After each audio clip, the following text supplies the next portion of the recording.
আমি আলোচনা করব ইমানের মৌলিক 17টা বিষয় নিয়ে। আমলের ঘাটতি থাকিলে বা আমলের যদি কোনো ভুল হয়, ত্রুটি হয়, এর কারণে আল্লাহ পাকের ইচ্ছায় নাজাত পাওয়ার ব্যবস্থা আছে। যদি ইমানের কোনো মাসালাতে কোনো সমস্যা থাকে, ইমানের মাসালাতে কোনো যদি আপনার ভুল থাকে, সেই ক্ষেত্রে আল্লাহ তাআলার আযাব থেকে বাঁচা অত্যন্ত কঠিন হবে। সেজন্য আমরা আগে আমাদের ইমানের যে বিষয়গুলো সেইগুলো আগে পরিপূর্ণভাবে শিক্ষা করে অন্তরে ধারণ করতে হবে। আমরা একটি কালামাতে অবগত আছি যাকে ইমানে মুফাসসাল বলা হয়। সেই ইমানে মুফাসসালটা আমরা ছোটোবেলায় মক্তবে পড়েছি। এখানে 7টি বিষয়ের কথা উল্লেখ করা হয়েছে। ইমানে মুফাসসালটি হলো আমানতু বিল্লাহি ওয়া মালাইকাতিহি ওয়া কুতুবিহি ওয়া রুসুলিহি ওয়াল ইয়াউমিল আখির ওয়াল কদরি খাইরিহি ওয়া শাররিহি মিনাল্লাহি তাআলা ওয়াল বা'সি বা'দাল মাউত। এখানে বলা হইতেছে, আমি ঈমান আনিলাম আল্লাহ তাআলার উপর, আল্লাহ তাআলার ফেরেশতাদের উপর, তার কিতাবসমূহের উপর, তার রাসূলগণের উপর, ওয়াল ইয়াউমিল আখির কিয়ামত দিবসের উপর, ওয়াল কদরি খাইরিহি ওয়া শাররিহি মিনাল্লাহি তাআলা তকদিরের ভালো মন্দের উপর, ওয়াল বা'সি বা'দাল মাউত এবং মৃত্যুর পর জীবিত হওয়ার পর। এই মূল হইল 7টি। এছাড়াও আরও 10টি ইমানের মাসালা রহিয়াছে, যেগুলো শিক্ষা না করলে, অন্তরে ধারণ না করলে ইমান পরিপূর্ণ হয় না।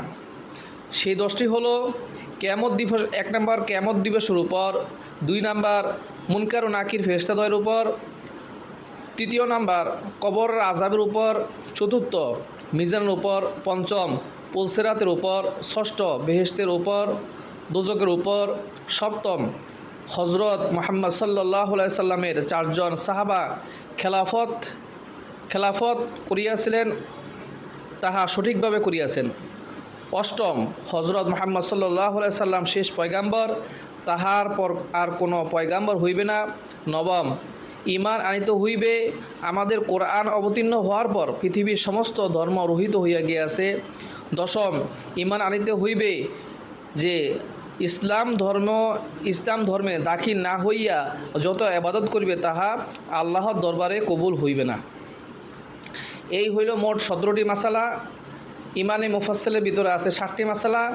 এছাড়াও কোরআন এবং হাদিসে বর্ণিত আরও মৌলিক 10টি ইমানের মাসালা আছে, যেগুলো অন্তরে ধারণ করতে হয়, আমলের সাথে কোনো সম্পর্ক নাই।